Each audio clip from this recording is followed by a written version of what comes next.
सिर्फ हम और सिर्फ हम दोनों। शादी के 3 साल हुए थे और एक दिन पत्नी के मन में ख्याल आया, क्या होगा अगर मैं अपने पति को छोड़कर चली जाऊं? पति का रिएक्शन क्या होगा?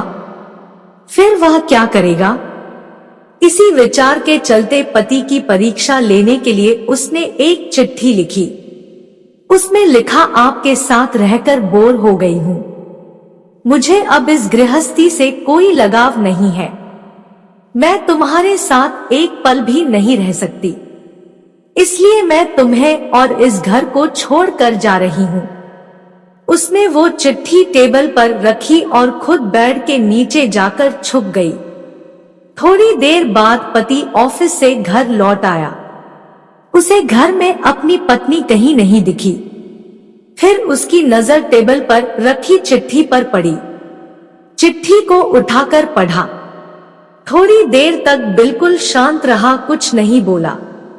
फिर उसने उसी चिट्ठी में पीछे कुछ लिखा और अपने मोबाइल में गाने बजाकर जोर जोर से नाचने लगा।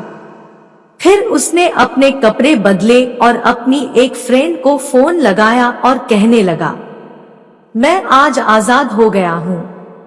मेरी बीवी को आखिरकार ये एहसास हो गया कि वह मेरे काबिल नहीं है, इसलिए वह खुद ही मुझे छोड़कर हमेशा के लिए चली गई है और मैं अब आजाद हो गया हूँ।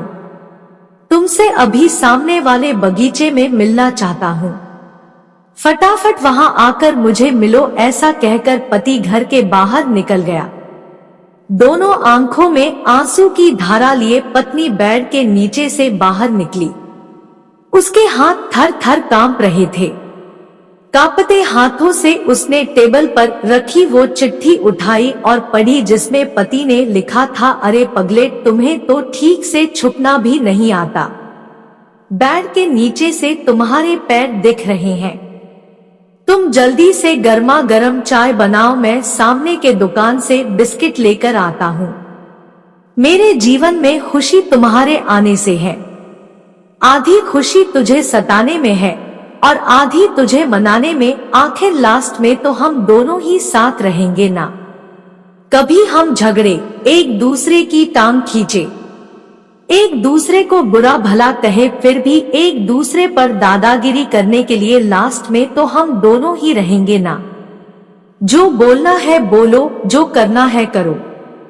जब चश्मे गुम जाएंगे तब एक दूसरे के चश्मे ढूंढने के लिए लास्ट में तो हम दोनों ही रहेंगे ना। कभी मैं रूठूं तो तुम मुझे मनाना, कभी तुम रूठो तो मैं तुझे मना लूंगा। एक दूसरे को लाड लड़ाने के लिए आखिर में तो हम दोनों ही होंगे ना।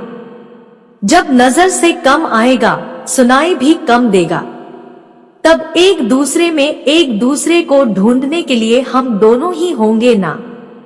जब घुटनों में दर्द बढ़ जाएगा, कहीं आना जाना भी बंद हो जाएगा, तब एक दूसरे के नाखून काटने के लिए तो हम दोनों ही होंगे ना। मेरे रिपोर्ट तो बिल्कुल क्लियर है, आई एम ऑल राइट बोलकर एक दूसरे को चिढ़ाने के लिए आखिर तो हम दोनों ही होंगे ना। जब हम दोनों का साथ छूटेगा, अंतिम विदाई होगी, तब एक दूसरे को माफ करने के लिए आखिर हम दोनों ही होंगे ना। आखिर में सिर्फ हम और सिर्फ हम दोनों ही होंगे ना। चिट्ठी खत्म होते होते बीवी का रो रो कर बुरा हाल हो गया। उसे पता चल गया कि उसका पति उससे कितना ज्यादा प्यार करता है। कहानी अच्छी लगी हो तो वीडियो को लाइक और शेयर करें। अगर आपको हमारी वीडियोस अच्छी लगती हो तो चैनल को सब्सक्राइब जरूर कर लेना, ताकि ऐसी ही वीडियोस आपको मिलती रहे।